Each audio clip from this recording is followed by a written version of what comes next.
morning, everybody. Thank you so much for being here. I've just had the pleasure of opening the Impact stage, and it was way not as cool as this audience. You guys look so much more my type of people. So a lot of conferences have ethics panels. We have an ethics stage. I hope some of you spend the next 2 days here. Some of you this might be the only one you listen to. What's really important is to remember that as we go throughout the 2 days, once the speaker has spoken, you'll be able to go and have more conversation with them downstairs. You should then be able to put your opinions in. And really, I hope that over the course of 2 days, we all learn something new, and then we all deploy AI responsibly. So without further ado, I want to introduce our first keynote speaker. And I rushed over here especially because Tugce and I had a plan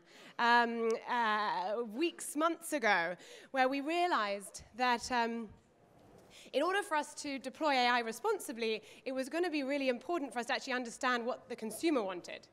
And without understanding what the consumer thinks about AI and the humans, so what do we think about AI, the likelihood that we're going to get it right is pretty small. And so it's really an honor to introduce you today, because the work that you've done and you're going to talk about, I think, is really important, because then we get to understand with Tugce's incredible surveying tool, what do people actually think? And maybe you can tell them more about it now. Fantastic. Thank you so much. Thanks, Tabitha. Actually, I don't need this one, do I? You don't need that. All right, fantastic. We are all good. Hello, everyone. Good morning. I appreciate everyone coming in early in the morning to talk about ethics of AI. Before we get started, can everyone hear me well? There's a little bit of an echo. We're all good? Fantastic.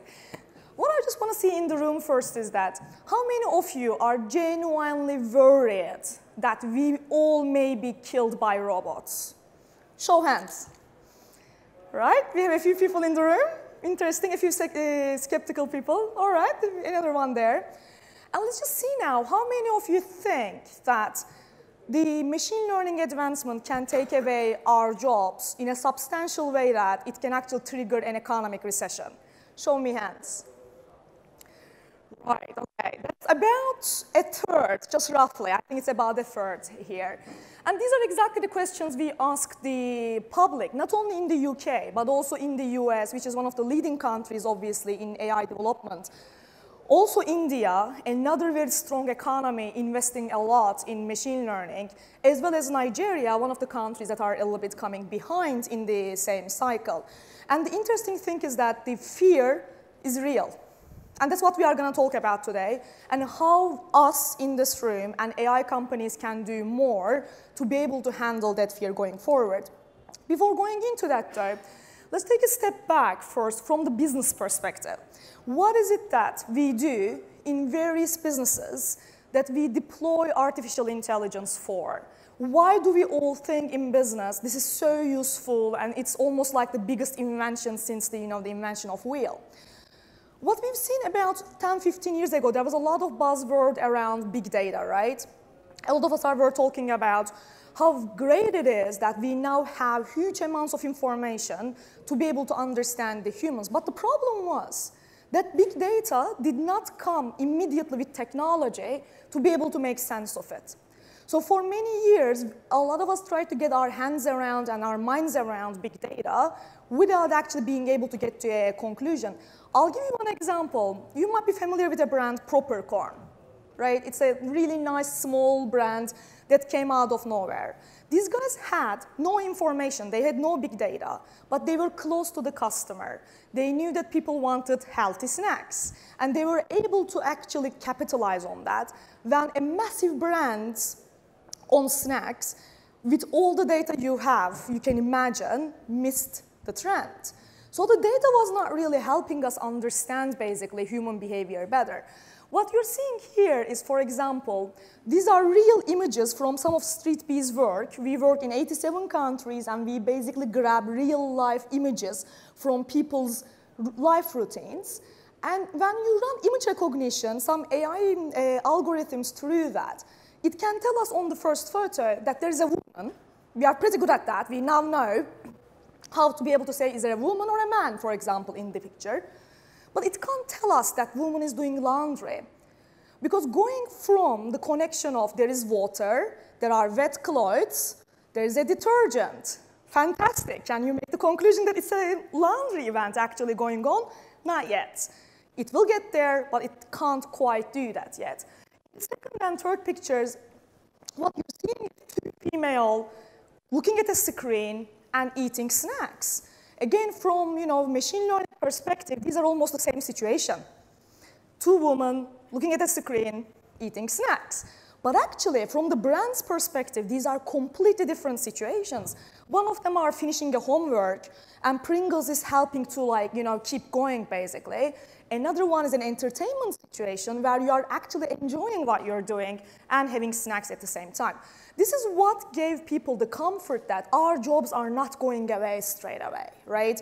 It still requires human expertise to look at these images and make sense of them. However, there's some bad news, because although image recognition may not be able to do that, NLP can. So we started asking people also, well, okay, this is how much I can get from an image. Can you please tell me now what is going on in your own words?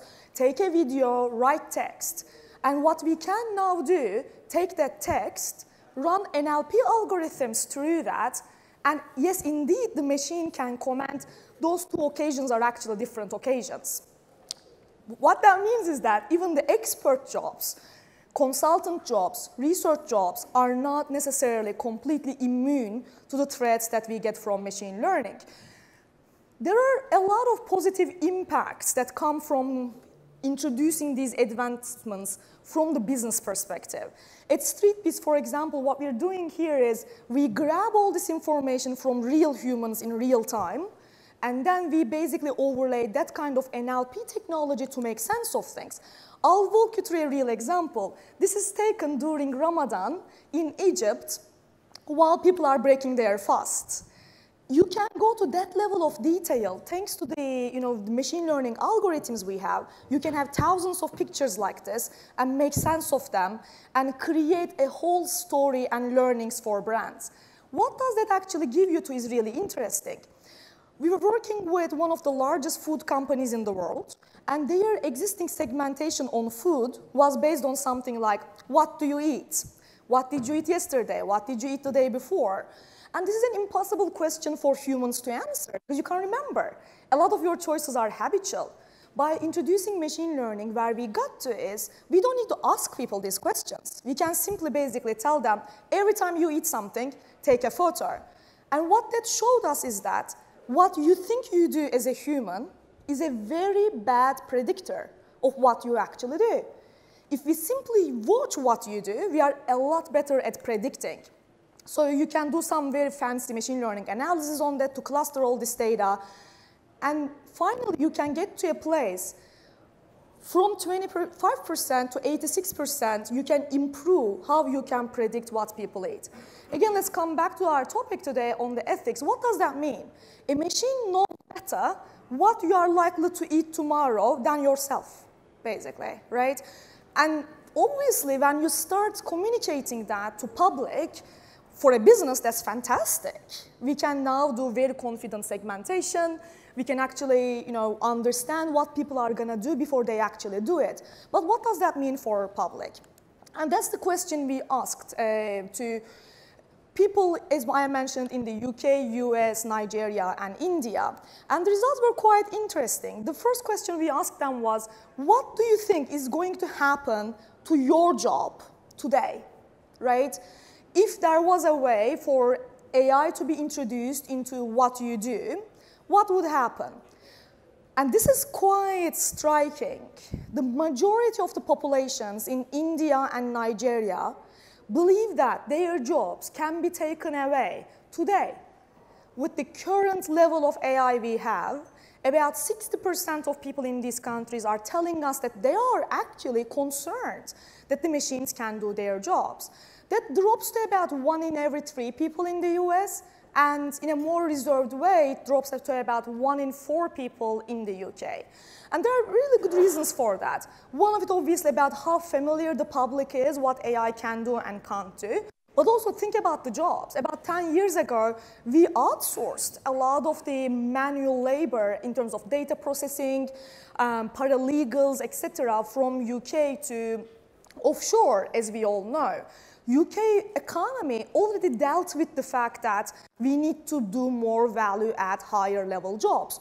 Whereas if you go back to somewhere like India, where many jobs are about data processing, that fear is more real. And the impact, the likely impact on the economy is also more real. We also ask people, okay, this is the situation today, but the AI technology is developing really fast. So what do you think could happen in 20 years' time? Interesting result here is that although the real fear is felt, not much change is expected, which is quite surprising. Because for many people you speak to who are experts in the AI space, the reaction is the opposite. Actually, the fears today are not that grounded because we still have a long way to go. But in 20 years of time, we will be living in a completely different world in terms of what AI will be able to do. When we look at the UK, the interesting thing is, although we said only 1 in 4 people think their job can be taken away today, 2 in every 3 believe that it will have a lasting impact on the economy. So I'm not so worried about my job per se, but I think people will lose jobs, and that means the economy can be substantially influenced and impacted. This is 2 in every 3.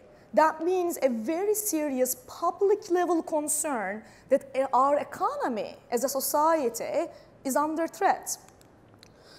So what are these jobs that we are talking about? What are the jobs that people are most worried about? Again, for our own research, we applied NLP. Rather than giving people multiple choices, we gave them an open text just to tell us, what are the jobs that you think you are most worried about? And then we actually, ironically, applied NLP to be able to make sense of the jobs that they are going to lose to NLP.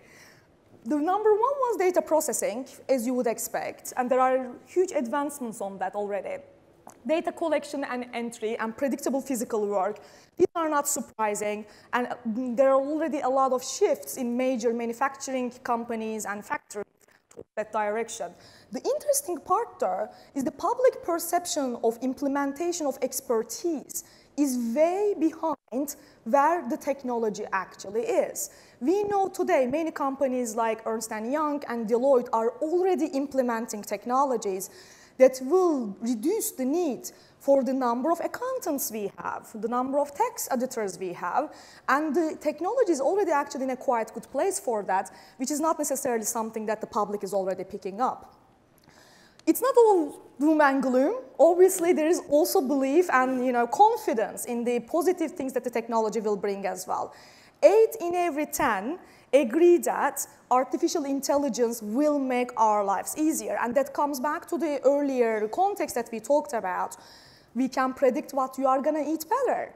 We can show you exactly the right type of food when you walk into a cafe because we already know what you are most likely to choose. Or your Internet of Things solutions at home will be able to make recommendations to you that will take all the burden, admin stuff out of your way. And the public does recognize that. However, especially under the 35 groups, which is also quite interesting, we would imagine that techlash is primarily coming from older groups. It's actually not true. It's primarily under 35s who are very aware of the threats and the dangers of artificial intelligence and worried that it may influence their future realistically more than anyone else. 3 in 4 under 35s believe that the advancement of artificial intelligence technology will pose serious threats towards the society. And obviously the discussion usually comes back to the regulation. So what does that mean? What we should do? And again, quite interesting that the older age groups above 45, a quarter of them, although recognizing all the threats and dangers, they do not want more regulation. They want companies to take ownership and deal with that. Whereas if you go under 35 age group, that situation completely changes. We are talking about 77%. A big majority actually asking for regulation. And by regulation, what they mean is that there should be regulation that doesn't allow companies to replace their staff with machine learning or artificial intelligence solutions. So quite an extreme type of regulation in place. Finally, when we look at the, our biggest fear about the robots and can they actually take over our world, what we see globally is that there's a 50-50 opinion split roughly, a little bit more towards the no camp. 45% of the people we spoke to globally said that they are worried that the robots can take over the world and that can be the, lead to the extinction of the human race. When we go to some of the more developed economies, what we are seeing is that that fear comes down to a certain level. And it's about 1 in every 3 people in the UK who are saying that, yes, they do carry a concern about superintelligence and how machines can be, at some point, superior to human intelligence. Now, that summarizes all the key findings that we got from the study, and this will be widely available, so you will be able to download the results. But there's something quite important to remember here. We have a serious techlash that is happening in UK and worldwide at the moment. The public and businesses, the public and the technology companies are not on the same page. And we will have to bring them together on the same page ultimately. The fear doesn't seem to be so much driven by the robots taking over the world, although Elon Musk is really worried about it and we should probably listen to him. But the real fear for most of the society comes from the fact that my job is threats. And the AI companies need to do a lot more to be able to open a dialogue with the community to be able to show them what is the real threat here and what is just a perception and going to. Thank you so much for your time today. If there are any questions, we will be around, so I will be very happy to talk to you. Thank you.